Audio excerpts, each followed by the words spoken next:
rare and balanced view on politics in today's world. Based on facts, born of rationality, common sense, and logic, providing context on today's events. This is American Perspective with Rick Thomas. Hello, everyone, and welcome to American Perspective. I am your host, Rick.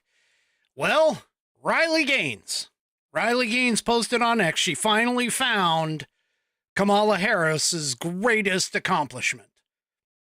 And that was, of course, presiding over her failure to get elected. Anyway. Oh my gosh. Yeah, there we go. It was very uneventful. And I honestly think that the reason was because of the snowstorm that was impending on the area. Apparently, some areas around the DC area got like 12 inches of snow today. So I would guess that probably had a lot of problems and challenges with getting any kind of like really good protests going on, realistically. Call me, a bit of a pessimist, but I honestly don't think that the leftists have the balls. I mean, the wherewithal. I mean, the deep down. Okay. The ability to stand out in the cold,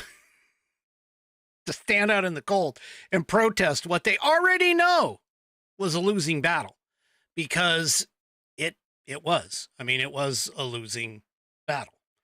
So, yeah. Anyway, they kept talking about, 14th Amendment, Section 3, Congress needs to stand. No, not a single one of the Democrats even bothered to try and dispute it. And of course, they celebrated it as a win. It wasn't. Because you and I both know, and I posted this on social media, that if they had mounted some sort of a defense or some sort of a resistance to this, they essentially would have exposed their own malfeasance in 2020. So, yeah. Anyway. Yeah, it was pretty uneventful. I mean, the whole thing was over in like 2 hours. I don't even think it was that long. I put it up expecting, I was watching it on C-SPAN, expecting like this big long thing. And I ended up, getting distracted. I came back to it, and there's Wyoming being done. And then there's Kamala Harris going, yeah, okay, this ends the joint session. Bang. And that was it. It was like over, and I'm going, whoa, wait a minute, what? It was so uneventful. But what I thought was really funny, I won't say, I don't necessarily mean funny as in haha or funny as in ironic, just funny as in interesting, was the fact that even though the Democrats knew they lost, every time Kamala Harris got a state vote, they were all clapping like the freaking sycophantic trained seals that they are. And, yeah, so we've, we just, totally uneventful. January 6th, certification over. We're done. Now we move on to, of course, January 20th. Now, I'll be honest with you, I'm kind of surprised. Everybody was talking about how magnanimous she was standing up there. I honestly think she was either probably heavily sedated or on something, because there was no word salads. She actually was able to read from her sheet of paper in front of her. I don't know what they put her on, but she didn't go off and start talking about, being unburdened by what has been, which is exactly what happened today.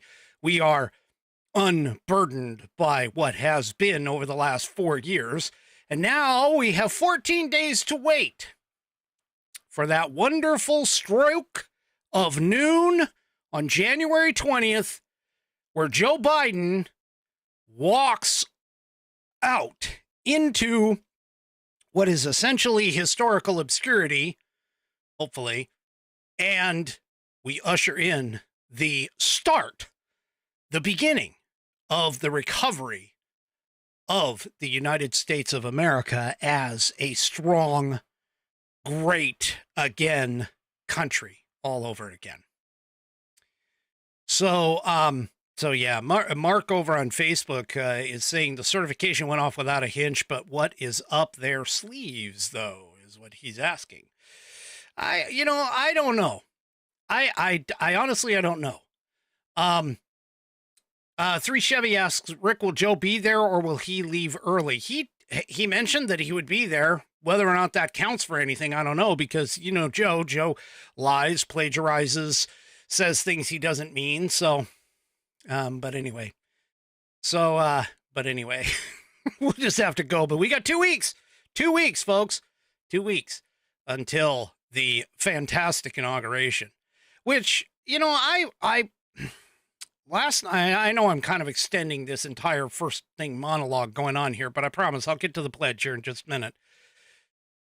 I was actually able to find and read the post of Donald Trump where he was talking about the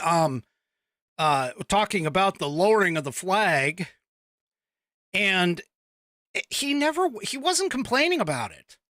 The left sits here and talks about,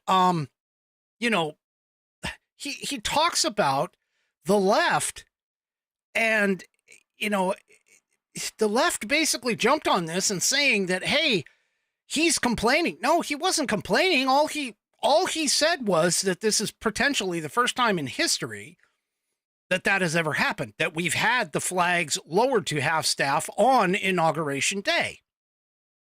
Not that there's anything right or wrong about that. Just the fact that it's happening is kind of historic. That's all he was saying. He wasn't requesting for them to be raised, which, by the way, Biden has already said he's not going to. He's not going to order them to be raised just for the inauguration. Probably just as a last FU to Trump. But I don't think that Trump was actually even worried about it. He was just pointing out that, hey, this is a historical fact. I'm going to be inaugurated on January 20th, and we're going to have the flags lowered to half-staff because we've lost a president. That's it. So, yeah, I just, it doesn't make sense to me. I don't know where the left gets off on half the stuff that they talk about. They go on and on and on about a whole stuff, and look at me, I'm going on and on and on about a whole bunch of stuff. So let me get out of the way here, and let's get, I think this one is Coco, Cam, and Sean. So Coco, Cam, and Sean are going to lead us in the Pledge of Allegiance. For those who are not aware, Cam is normally a nonverbal autistic, or sorry, not Cam, Sean. Sean is normally nonverbal autistic, but he can and does recite the Pledge of Allegiance. This is like one of his favorite things to do. So you'll hear Sean in the beginning, you'll hear Sean in the middle, and you'll hear Sean at the end, and you'll understand what I mean. So there's nothing wrong. There's nothing to worry about. It's just absolutely fantastic that this extraordinary young man is so excited about the pledge that he is able to partake in it. So, without further ado, please stand, remove your hat if you're wearing one, and if not, well, at least place your hand over your heart.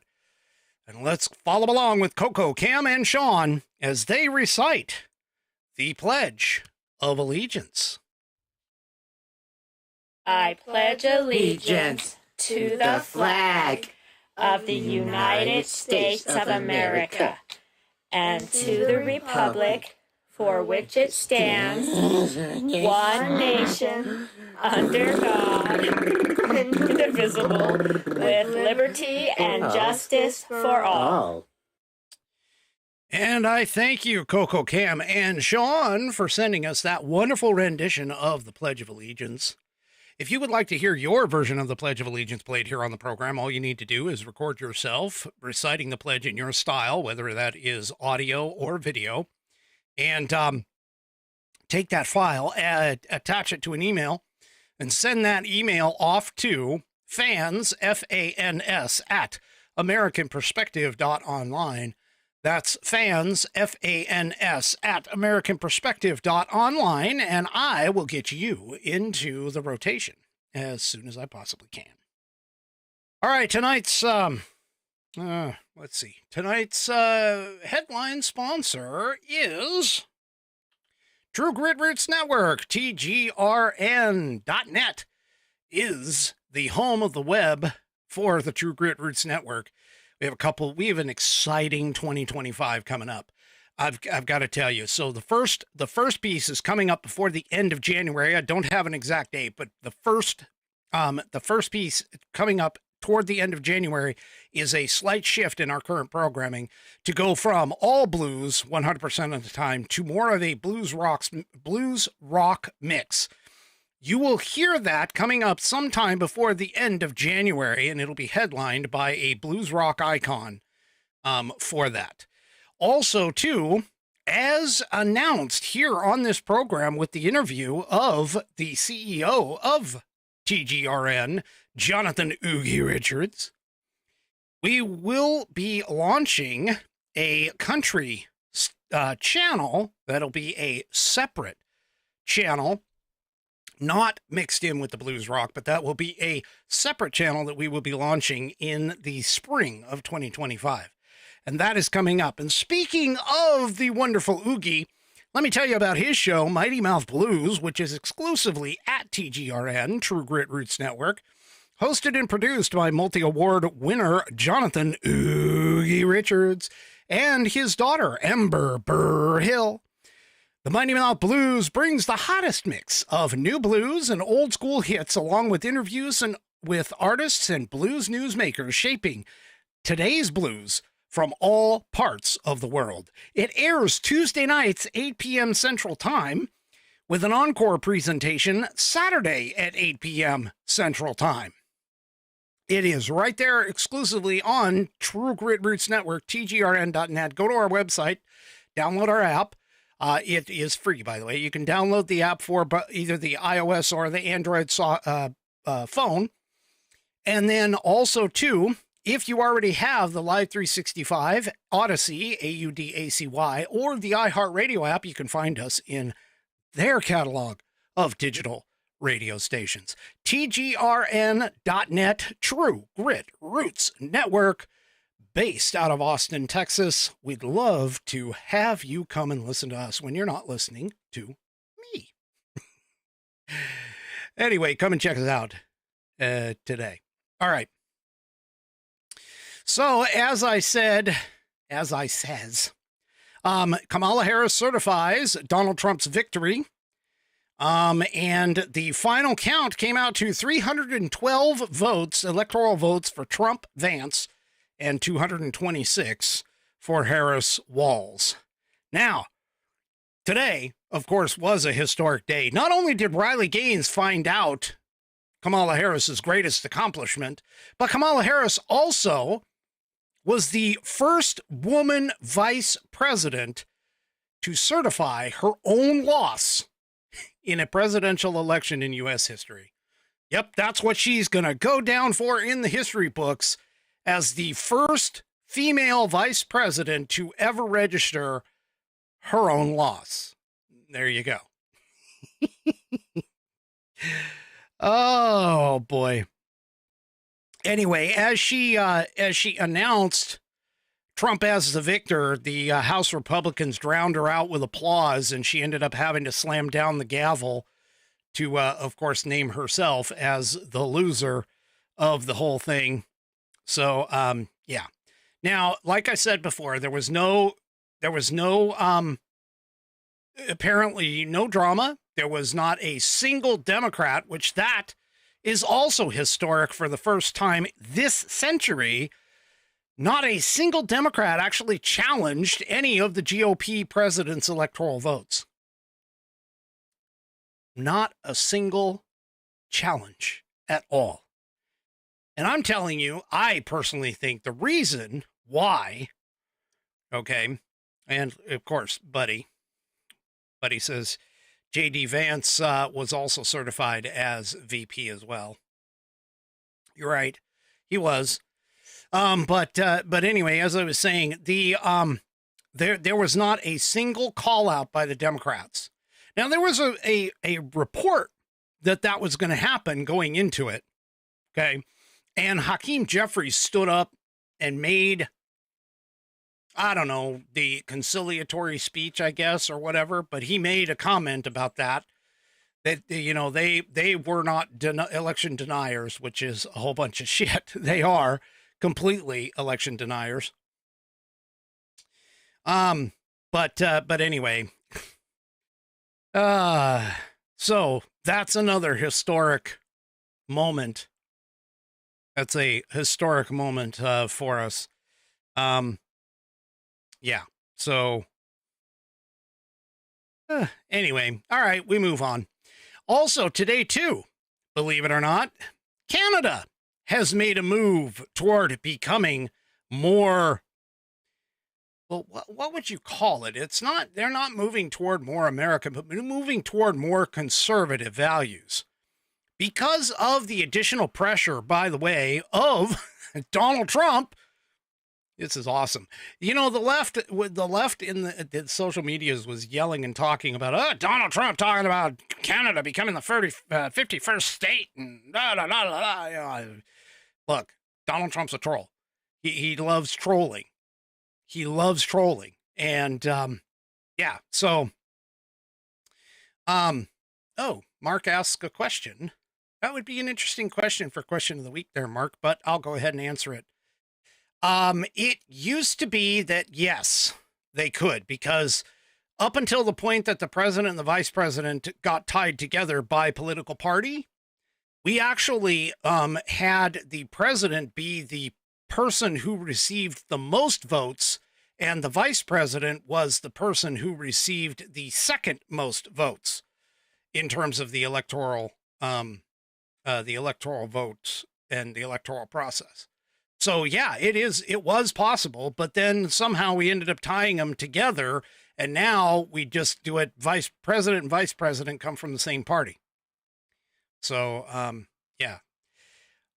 Anyway, Canada's Trudeau has now announced he is resigning. He got all kinds of problems. He had party pressures. He had, criticisms of Trump, had some problems with his budget. He had an internal person. What was her name?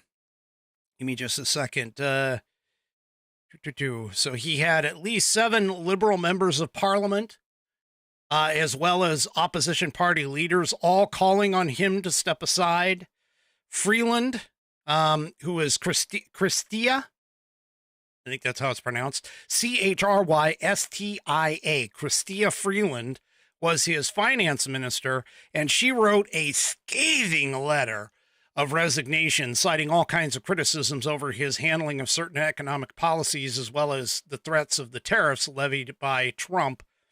Freeland was once seen as Trudeau's chief ally, who helped oversee the 2020 U.S.-Mexico-Canada deal during the last Trump administration.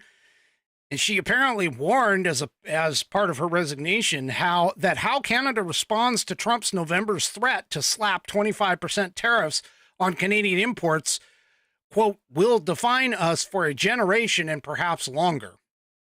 So she also wrote in there, for the past number of weeks, you and I have found ourselves at odds about the best path forward for Canada, she wrote.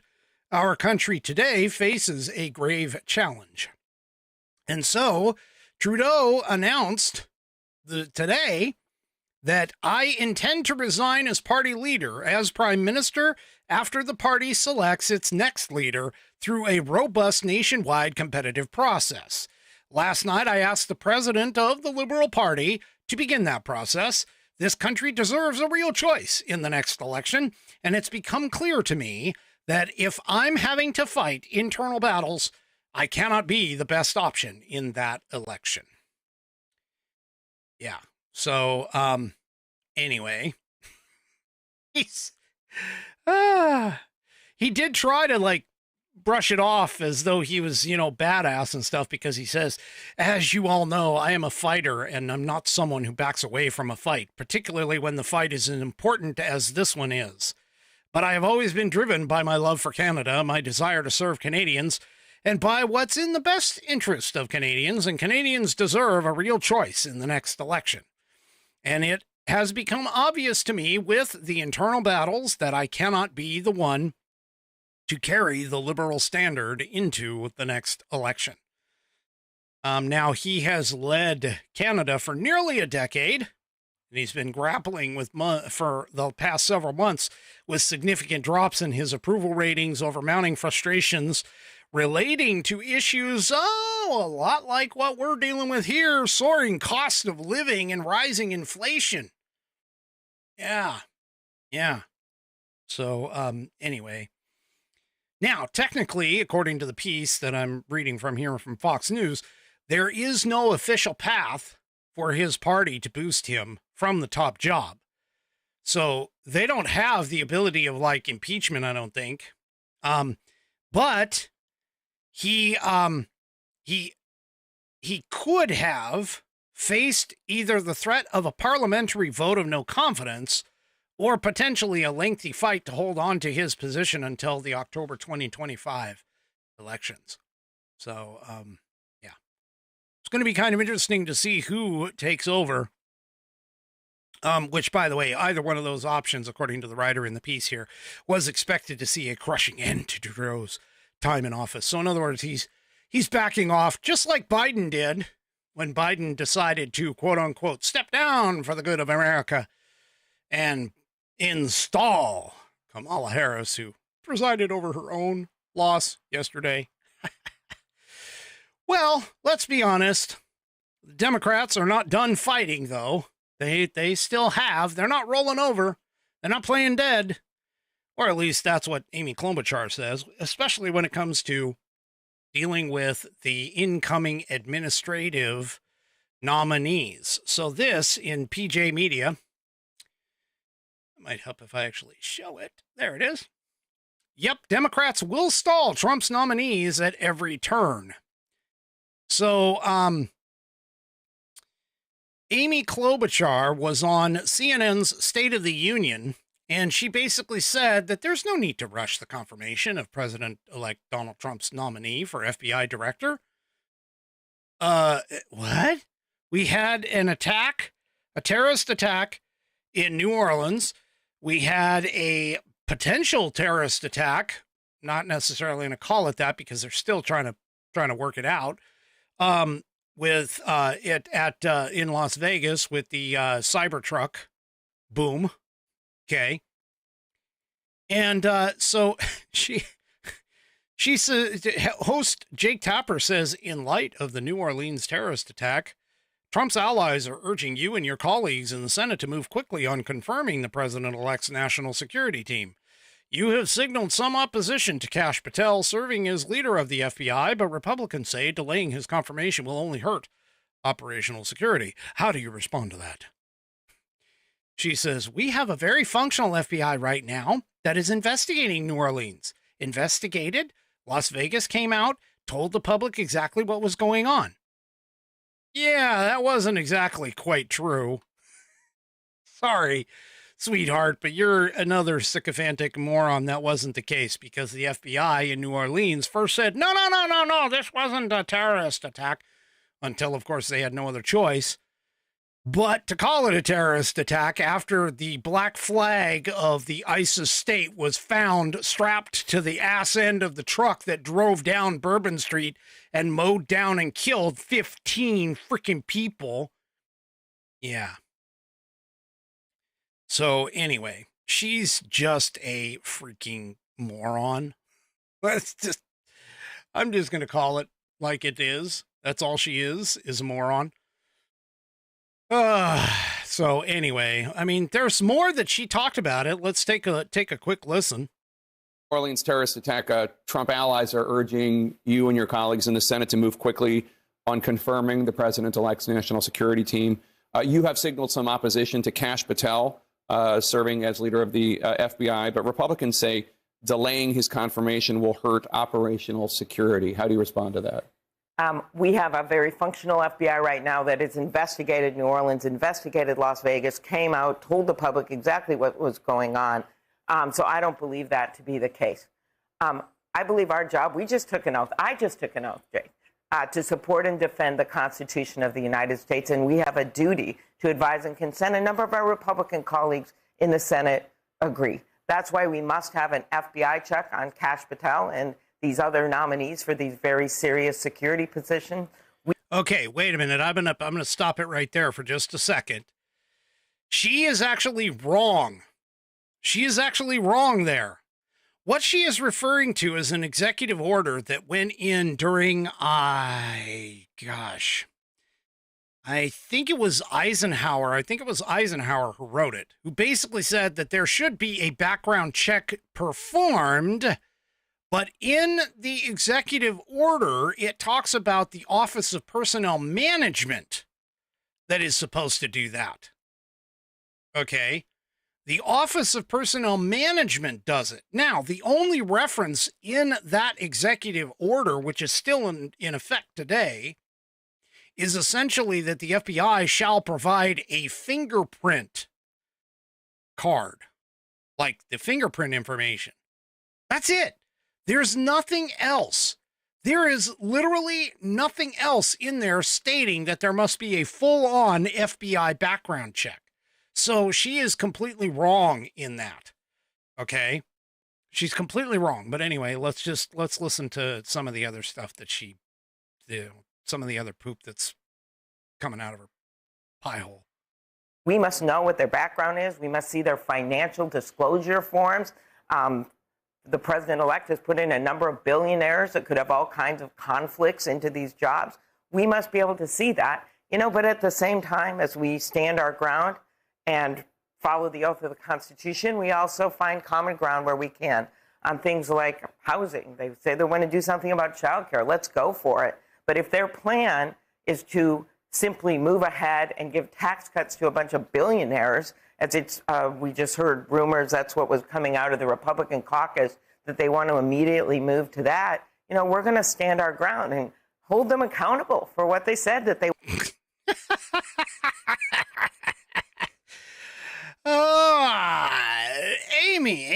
Amy. God, she is just horrible. That's just... I keep telling all these sycophantic moron leftists on the socials that, everybody that talks about, he's going to cut the tax. He's going to give tax cuts to the rich. Yeah, I don't seem to recall the TCJA, which is the Tax Cuts and Jobs Act.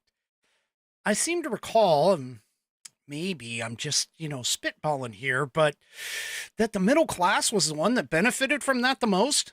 That the biggest cuts were actually to the middle class? I mean, anyway. She's going to continue talking all kinds of stuff out of her pie hole. I am not interested in listening to the rest of that. But, yeah. So, and also, by the way, too, the Senate, they have a constitutionally mandated role of advice and consent. Okay. Nobody is saying that should be skipped. Nobody is saying that. What they are saying, though, is that the Democrats should step out of the way and let the Republicans do their own fast tracking, such as what the Democrats did and have done through the course of history. Okay. Which we have already seen the Democrats, when they got in 2020, they fast-tracked a whole bunch of people who were, by the way, unqualified, grossly unqualified. I mean, Pete Buttigieg, or whatever his freaking name is, Pete, I like trains, Buttigieg, becoming the Secretary of Transportation. Seriously? That was his only qualification. He was the mayor of one of the smallest towns. You people are so freaking backward. Anyway. Yeah, can you believe, by the way, my chat over here, over on Rumble keeps talking about Pelosi. Can you believe that 84-year-old is going back to freaking Congress again? Anyway, so yeah, it's just horrible. The Democrats blindly approved all of Joe Biden's unqualified nominees, let diversity considerations take precedence over actual qualifications, and giving us one of the worst presidential cabinets in American history, if not the worst. So, Alejandro Mayorkas was a complete disaster at the border. Defense Secretary Lloyd Austin has proved to be incompetent and actually was missing for like 2 weeks, and nobody even knew. Nobody knew. So, yeah. Anyway, that's these people. They are trying to virtue signal.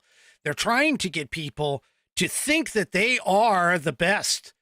That they're for America. They're for America. No, they've been against America for 4 years. What we have is an incoming administration that will be actually constitutional, that will be actually for America, and it needs to be put in as soon as possible. That's what has to happen. Yeah, but like I said, the Democrats aren't done yet. Oh, they knew that if they tried to fight this certification, that would be a bit of a problem. I honestly think, again, like I said, when coming in here, I honestly think the weather actually helped us. There was a post on X where this sycophantic leftist moron said, "Hey, look, there's a storm coming in. Do you think maybe God is saying that he objects to Donald Trump being president?" And in the back of my mind, I'm thinking, no, actually, I think that God sent that storm to DC to keep all of you freaking wimpy ass morons home. That's why. So, yeah, it's going to be interesting. It's going to be glorious. Speaking of glorious, and I'm not talking about glorious as in this wonderful, fantastic thing that we've got going on. But what is glorious is the continual downfall of MSNBC. That's right. They have a couple of the dumbest, let's just say they have a lot of dumb freaking hosts. But these two, I got to tell you, these two really take the cake. The first one up for tonight, and the first one up for tonight is, and both of these stories, by the way, are in the Daily Fetched.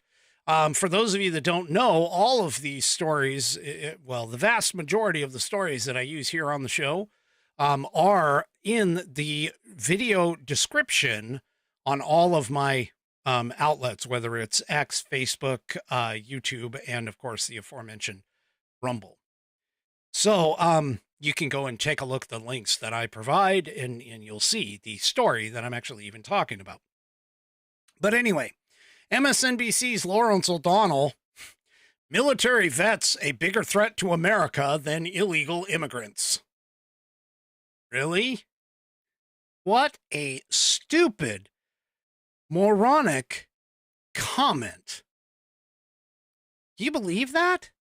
Well, here it is. His own effing words right here.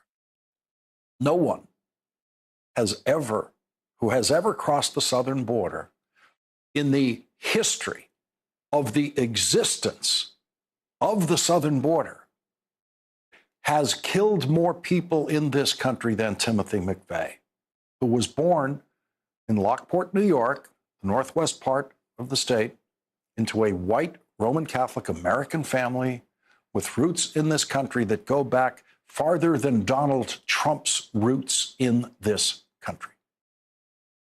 The New Orleans terrorist, like Timothy McVeigh, reached the rank of sergeant in the United States Army.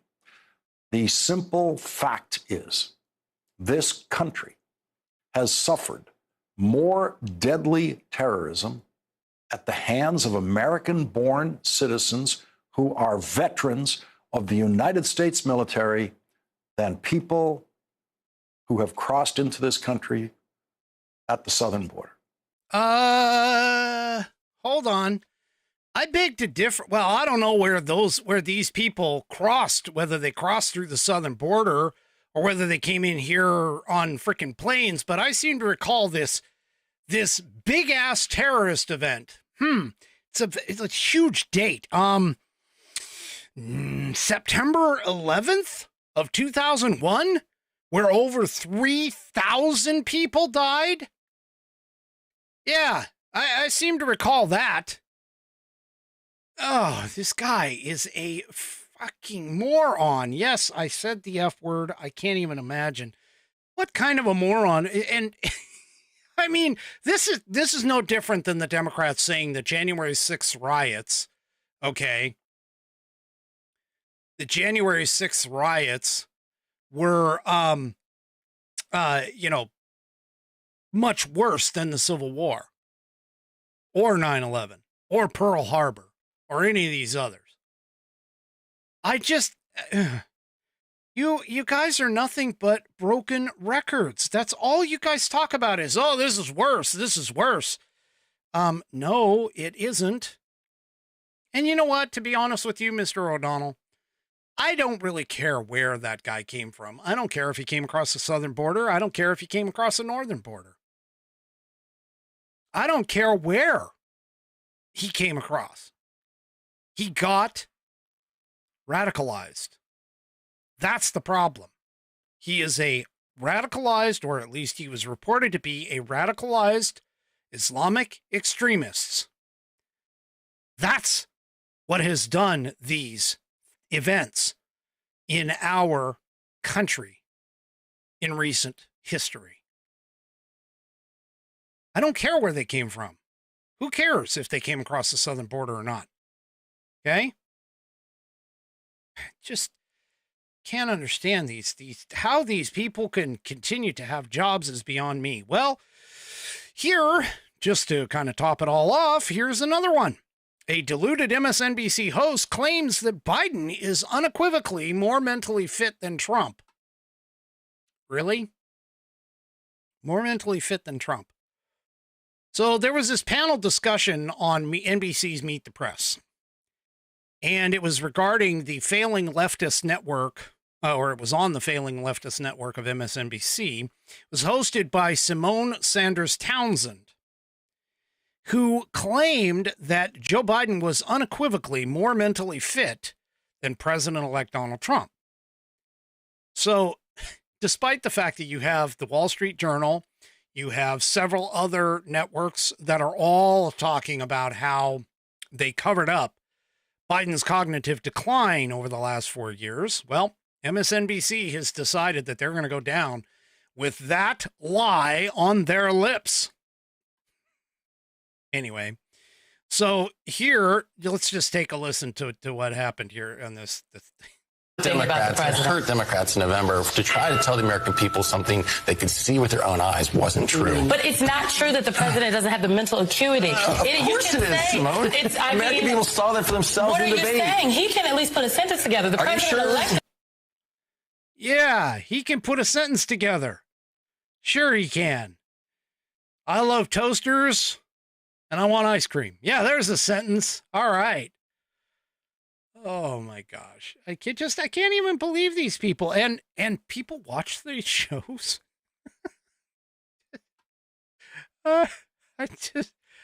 Oh my gosh. Yeah, she continued with, he's not exiting in a way that I think, oh, wait a minute. I got to make sure that that's the statement. So Martin was like, well, it's not worth defending him though, because at every turn the last year and a half, he has taken the path of the most indulgent turn for himself than the good of the party by running again, by pardoning his son. And now, frankly, by some of these choices for the Medal of Freedom. Going to Rome for one last trip. He continued, he's not exiting in a way that I think reflects well on his party, and Democrats are deeply, deeply unhappy about it, and they should be, frankly.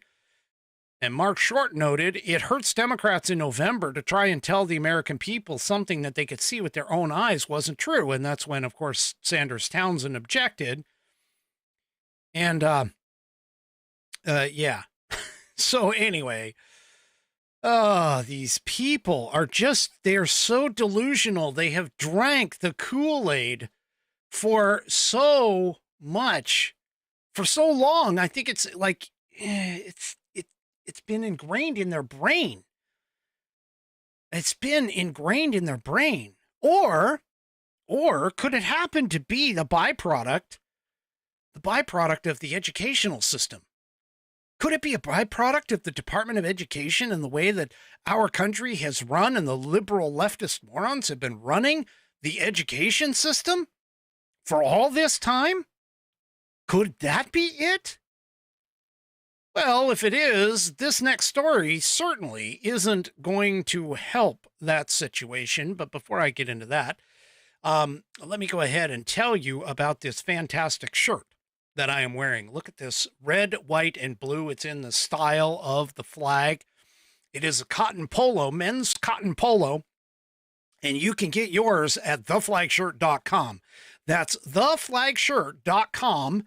Go and check out all of their styles. They have men's, women's, kids. They have all kinds of accessories. And if you order $75 or more of their product, okay, if you order $75 or more of their product, they will give you free shipping. But I know not everybody can afford to buy $75 of product, nor you may not want it. You may want just a single shirt or something along those lines. Well, I'm going to help you out.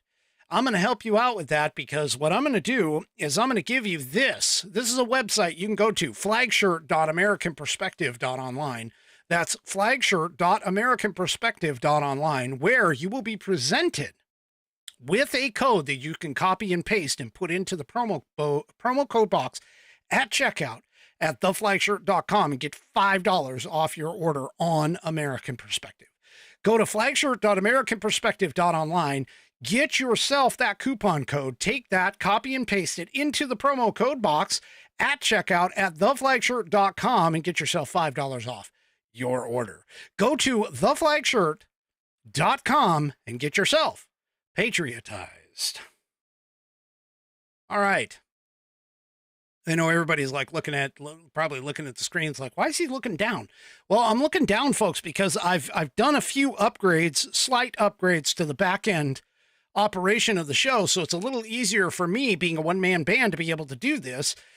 I now have special hotkey buttons for things, and I'm able to bring things up a little easier with the buttons, which is why, sometimes I press the wrong button, and you'll see that occasionally, I'm sure, but I've been trying to make this a little bit more smooth, so I get to get more things done with like automation and those kinds of things. Just keep improving, keep moving forward. Keep moving forward. All right. Well, this next, I couldn't even believe this when I saw this. And by the way, it was published actually on the 3rd, so it was published 3 days ago. But this is amazing to me. Why? How do you even get this way? I mean, seriously, how do you even get this way in your public schools?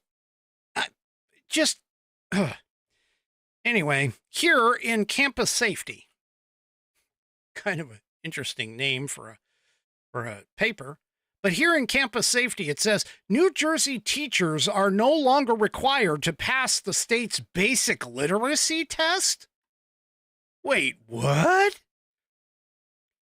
Apparently, there was an act or a piece of legislation called Act 1669. And apparently, individuals who are seeking an instructional certificate in New Jersey no longer need to pass a basic skills test. Forget this: reading, writing, and math. I was going to bring this up a couple of episodes ago, but it didn't really fit. until now. And I'm like looking at this and I'm going, wait, I'm scratching my head. Wait a minute. Don't you think that, I mean, look, I understand that there are, you know, you don't necessarily have to have a PhD or even really a college degree to be able to instruct others on how to do things. But you, at the least, should be able to pass some sort of a competency exam to prove that, hey, I know what I am talking about. Okay? What the heck is this? I don't understand this. So apparently, according to the piece, aspiring public school teachers in New Jersey are no longer required to pass the state's basic skills exam in order to be certified. New Jersey Democratic Governor Phil Murphy passed Act 1669 as part of the state's 2025 budget last June to address a teacher shortage. The law apparently went into effect January 1st. Individuals seeking an instructional certificate will no longer need to pass what's called the Praxis Core Test, which is a basic skills test for reading, writing, and math that is administered by the state's Commissioner of Education. Candidates still do, however, need to pass the Praxis subject tests that are specific to their degree. So Democratic Senator Jim Beach, who sponsored the bill, said back in May of 2024, when the chamber cleared the bill in a 34-2 vote, we need more teachers. This is the best way to get them. Yeah. Just a few months prior, by the way, Murphy also signed a similar bill into law that established an alternative pathway for teachers to sidestep the testing requirement. The New Jersey Education Association, NJEA, a teachers union that is associated with the NEA, which is the National Education Association, was a driving force behind the bill and called the testing requirement an unnecessary barrier to those who want to teach but may not perform well on standardized exams. Okay, wait a minute. How are you? I mean, look, okay, in my long and historied career, and yes, I'm kind of saying that facetiously, but I have taught at the college level. Okay. I have been an instructor, guest instructor at the college level. There is no way that I could step into a classroom as an instructor and think that I can teach something to somebody without being able to prove that I at least have the capacity to not only in that particular subject pass relevant examinations, but also to basically be able to do the simple, basic, fundamental things such as reading, math, comprehension, being able to understand English, any other things. Now, writing, I will admit, my handwriting is atrocious, but I can type. I can type like crazy, okay? And it's like, I just don't understand where these people get. And to top all this off, this is what the left was basically saying that Elon Musk wasn't saying about the whole thing about the H-1B and O-1 visas. This is what Elon Musk was referring to. We have allowed our educational system to tank so badly that we are in a situation where we can't hire or we can't afford not to hire, I should say, highly intelligent, okay, and highly skilled workers. We can't afford not to. If we were designed to wrap ourselves into and tie ourselves down into the entire situation with regards to our educational system, if we were to tie ourselves to just say, hey, look, we can only hire American citizens, I we would have a problem. We would fail. I'm sorry. We would fail. And that's not what Elon Musk was referring to, or Vivek Ramaswamy. They were referring to the fact that our country, and I mean, again, the information that we've received from places like Baltimore and Chicago, where they had entire student classes, the entire student body in certain districts in those areas could not pass grade level examinations for the basic fundamentals that we require of all of our students, that we should be requiring for everyone. You should be able to read. You should be able to comprehend. You should be able to perform basic math. And I'm not talking about the whole sine, cosine, tangent, higher educational math. I'm talking about just basic fundamentals. Can you multiply? Can you divide? Do you understand what PEMDAS means? Do you understand the order of operations? I mean, seriously. So anyway, the piece continues here. In 2017, New York also scrapped its basic literacy requirement for teachers, noting that it was meant to increase diversity among teachers. However, according to the NEA, only about half of New York students in grades 3 through 8 tested proficient in math and English during the 2022 and 2023 school year, despite the state spending almost twice the national average on education. There it is, right there, folks. California and Arizona also lowered their requirements for teacher certification by implementing fast-track options for substitute teachers to become full-time educators and eliminating exam requirements to make up for shortages in the field that were worsened by the pandemic, according to the National Conference of State Legislatures. I mean,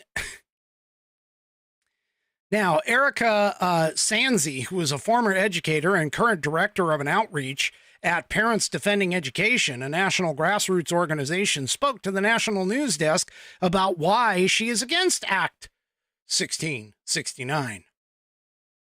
She says, quote, "It's important to know that the teachers union, and specifically in this case, the NEA, pushes really hard for this. I'm a former member of the NEA in 2 states.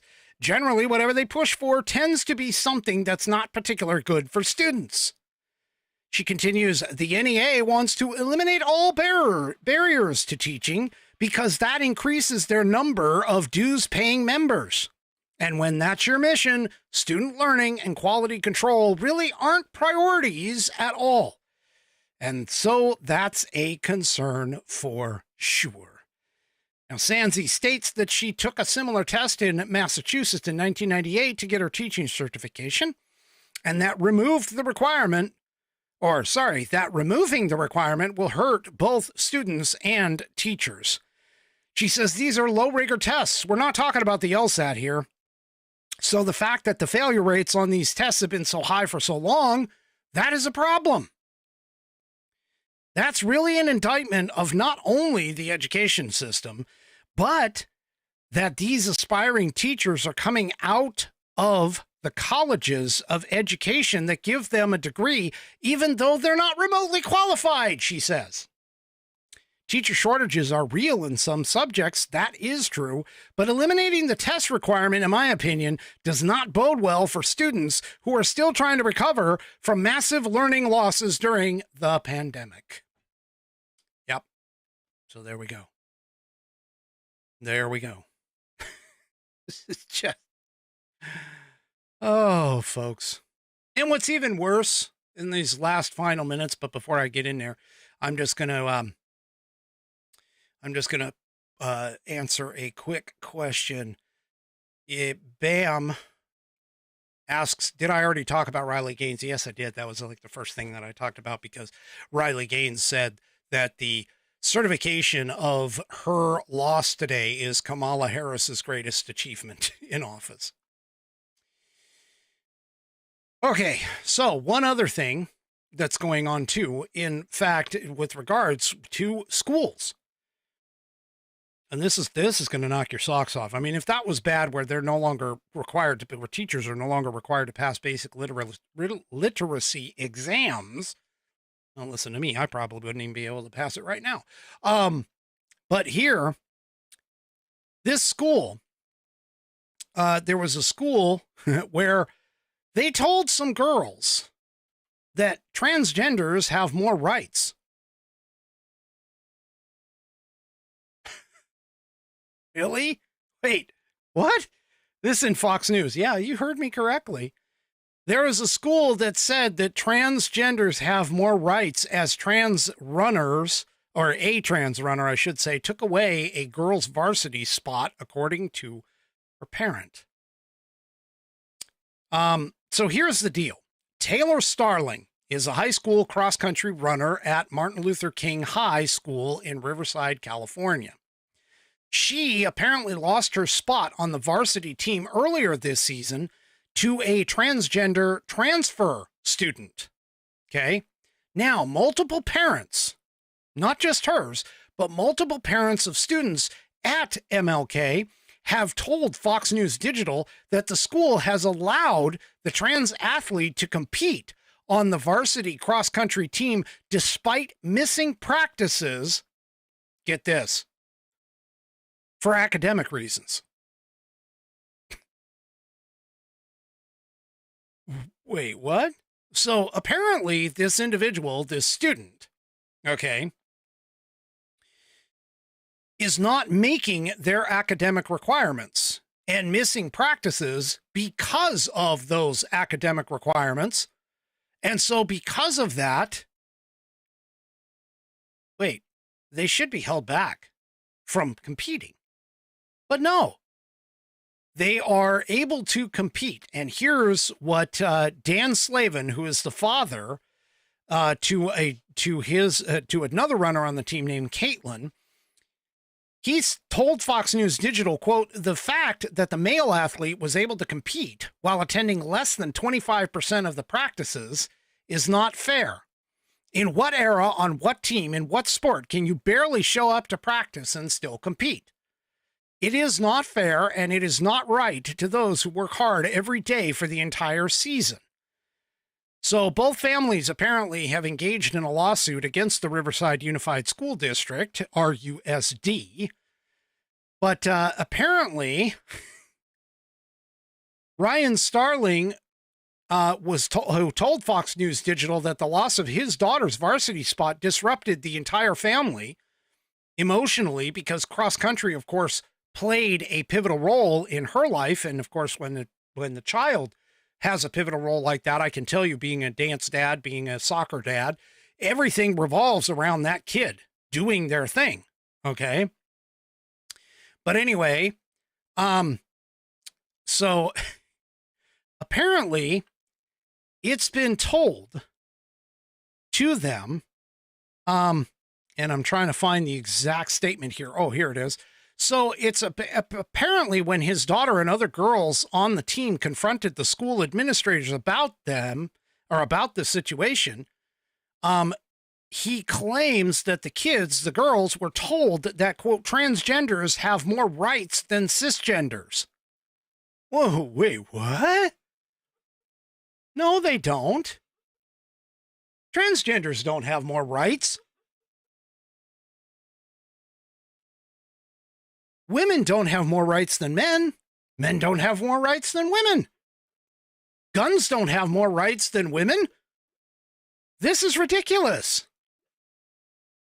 Ryan Starling claims that it's been told multiple times to not just Taylor, but also to Taylor's sister, adding that Taylor is one of three triplets, and all three are active on a variety of different sports teams. They say all the administrators, or he states, all the administrators at MLK have stated this comment, and the Title IX coordinator for Riverside Unified School District has stated that as a cisgender girl, they do not have the same rights as a transgender girl. And apparently he's repeated that to multiple girls, not just to their daughters, but also other multiple girls. Yeah, I have a feeling this school district is going to lose in court. Seriously. I think it's going to lose in court. And I hope that the parents of this young girl actually are able to go all the way to the Supreme Court if necessary to fight this, because the Title IX, that whole Title IX thing, and the changes that were supposed to go into effect, well, the education systems quashed that. They quashed it before the Christmas break. As you recall, I mentioned it on one of my episodes. All right, folks, that is it for me for this evening. Do me a favor, if you haven't done so already, please head on over to rumble.com, get yourself an account. It is free. Once you are there, signed up and signed in, make sure you find the American Perspective channel and hit that green follow button to make sure that you get notified every time I go live. Also, don't forget, tomorrow night, I will be back 5 p.m. Pacific, 8 p.m. Eastern Time, right here on American Perspective. Do not forget to hit those thumbs up and like buttons on the way out, because that helps me expand my viewership. And I love having more viewers. We will see you tomorrow night. Have a great rest of your evening, and good night, everybody. The previous broadcast was produced and is owned by Active Eye Media LLC. All rights reserved.